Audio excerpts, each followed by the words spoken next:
c'est à La Matière, à 2 pas du petit village de Fontpeyron, en Deux-Sèvres, que nous nous retrouvons ce matin afin de découvrir un atelier pas comme les autres. Ça va? Ouais. Du coup, moi je m'appelle Hubert Moyon, je suis charpentier de métier depuis 20 ans presque. Mon métier c'est de fabriquer des charpentes traditionnelles pour les maisons au départ. Et là, depuis quelques temps, je fabrique des pétrins pour les boulangers amateurs et professionnels travaillent essentiellement sur du pain au levain. Voilà, alors j'en suis arrivé là avec des chemins de vie un peu atypiques, on va dire, enfin, ou pas atypiques, c'est un chemin de vie qui s'est un peu imposé, où j'ai un papa qui est béniste, donc j'ai baigné un peu dans les copeaux, j'ai appris à marcher dans les copeaux tout petit. Et du coup, je voulais pas faire comme mon père, donc j'ai fait un BTS en mécanique qui avait rien à voir, mais qui m'a permis de comprendre plein de choses en théorie et qui a assouvissé un peu ma curiosité au niveau des mathématiques. Et puis en tant qu'adulte, un peu par hasard, j'ai travaillé un peu sur une maison en rondin. On m'a donné la chance en fait de prendre une tronçonneuse, de prendre un compas, de prendre des outils, de manier une grue, et je me suis rendu compte que le travail dehors en 3 dimensions me regroupait un peu tout ce que j'avais appris en fait en mécanique dans le bois avec mon père quand j'étais petit, et que ça faisait sens en fait, que c'était là que je devais aller. Aussi, j'ai une autre étiquette de formateur pour un CAP de charpente qui se passe à Saint-Mexan-l'École.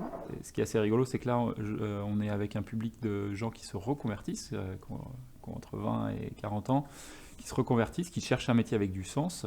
Et ce savoir, on m'a permis à un moment donné de l'acquérir en tant qu'adulte aussi. Je me suis reconverti et on m'a ouvert les portes et on m'a donné un savoir que je suis assez content de pouvoir retransmettre maintenant. Et donc je comprends carrément leur choix de vie. On est en phase là-dessus parce que j'ai vécu ça dans le passé. Une reconversion qui survient alors qu'Hubert se lance dans l'aménagement d'un bus scolaire afin d'en faire sa future maison. Il y vivra pendant 6 ans en quasi-autonomie, avec l'eau du puits et un chauffage au bois. Cette logique d'éco-construction, Hubert et sa femme l'appliquent aujourd'hui à plus grande échelle. Alors ici, on est dans l'extension de la maison qui est en cours de rénovation. Euh, et donc ça, c'est une charpente traditionnelle en tenon mortaise. C'est ce que j'enseigne au Greta de Saint-Mexan. Et donc cette extension va nous servir à couper les vents d'est et du nord l'hiver pour éviter le refroidissement de la maison pierre.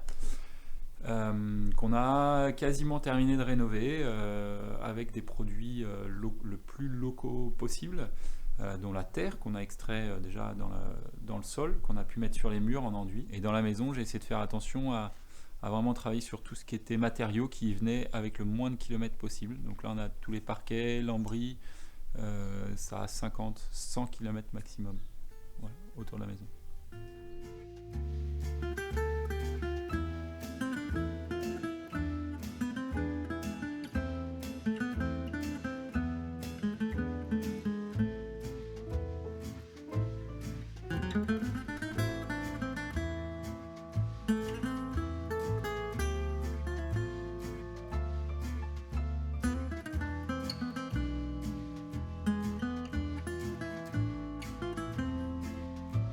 J'essaye de tendre sur la façon d'être dans le travail et dans la vie perso. Je pense qu'actuellement on est dans un monde où les gens, tous, on cherche du sens, et la charpente, pour moi au départ, avait déjà ce sens d'œuvrer pour des gens qui ont besoin d'un toit, en fait, tout bêtement. Moi je voulais transmettre, donc là je transmets un savoir-faire, des savoir-faire à des gens qui sont en train de changer de chemin. Et les pétrins, je transmets aussi un outil à des gens qui vont travailler au quotidien, quasiment au quotidien, avec des aliments sains, avec une chaîne alimentaire qui est intéressante, parce qu'ils vont travailler avec des farines anciennes et ultra locales, et des farines qui étaient vouées à disparition. Et les savoir-faire que je donne au Greta, c'est aussi ça, c'est des savoir-faire qui étaient voués à disparition, parce que là on est dans un monde où on mécanise de plus en plus. En dehors, là, pas dans cet atelier, mais ils ont des machines numériques, on appuie sur des boutons et ça fabrique des charpentes. Donc là, maintenant, on est à un point de charnière sur la perte de ces savoir-faire, et les boulangers aussi. Et là, c'est les deux volets se rejoignent un peu par rapport à ça.